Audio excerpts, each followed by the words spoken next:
Salam alaikum. Donc, on va commencer la leçon numéro 3. Voilà, le programme deuxième bac international, sciences maths et sciences ex.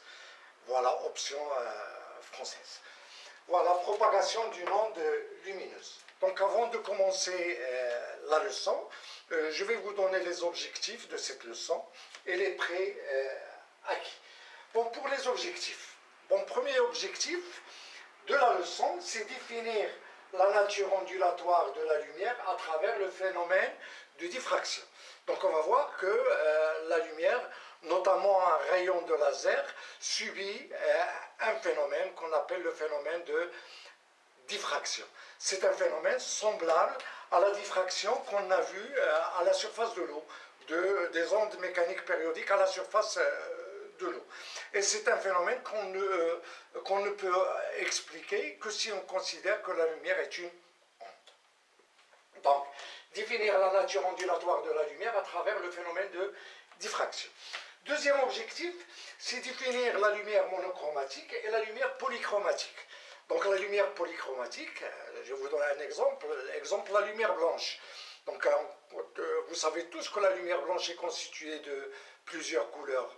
Par exemple, si on observe l'arc-en-ciel c'est un phénomène physique qui se passe entre la lumière du soleil et les gouttelettes d'eau qui se trouvent dans l'atmosphère. Donc la lumière blanche est constituée de plusieurs couleurs. Donc la lumière blanche est une lumière qui est polychromatique. Et on va voir ce que c'est qu'une lumière monochromatique. Ça, on va le voir.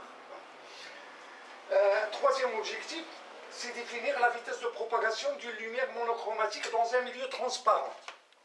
Donc, vous savez tous que la vitesse de la lumière dans le vide et dans l'air, voilà, parce que la vitesse de propagation de la lumière dans l'air est sensiblement égale à la vitesse de propagation de la lumière dans le vide, qui est égale à 3 10 puissance 8 mètres par seconde. Et on la note C.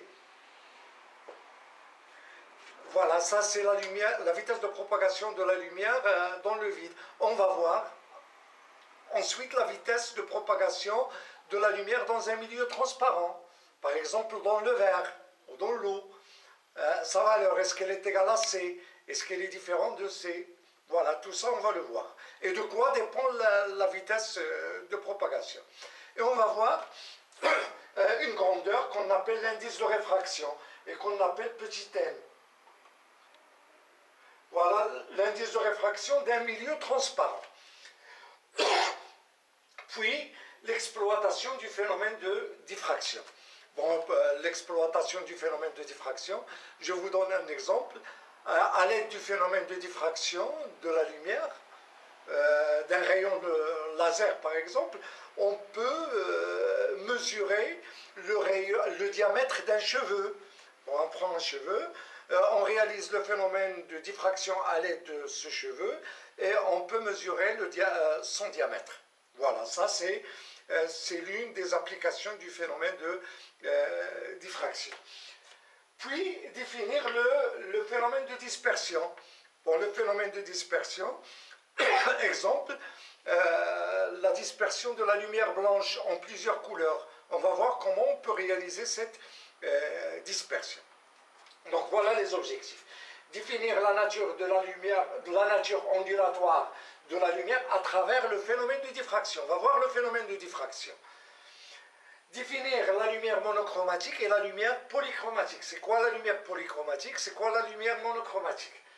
Définir la vitesse de propagation d'une lumière monochromatique dans un milieu transparent. Et on va définir l'indice de réfraction N du milieu transparent. Et on va voir l'exploitation du phénomène de diffraction. Et à la fin, on va voir, on va définir le phénomène de dispersion.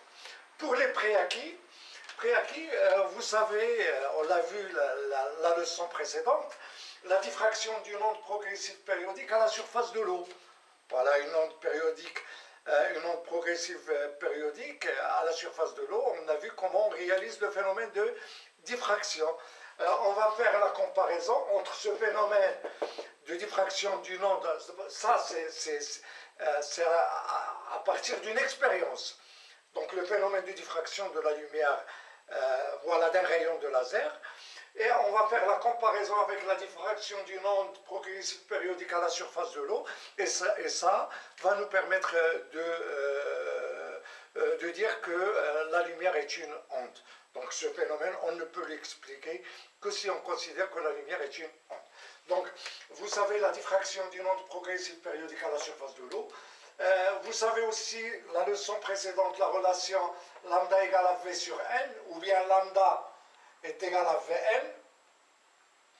Lambda, c'est la longueur d'onde, V, c'est la vitesse de propagation de l'onde, et N, c'est la fréquence.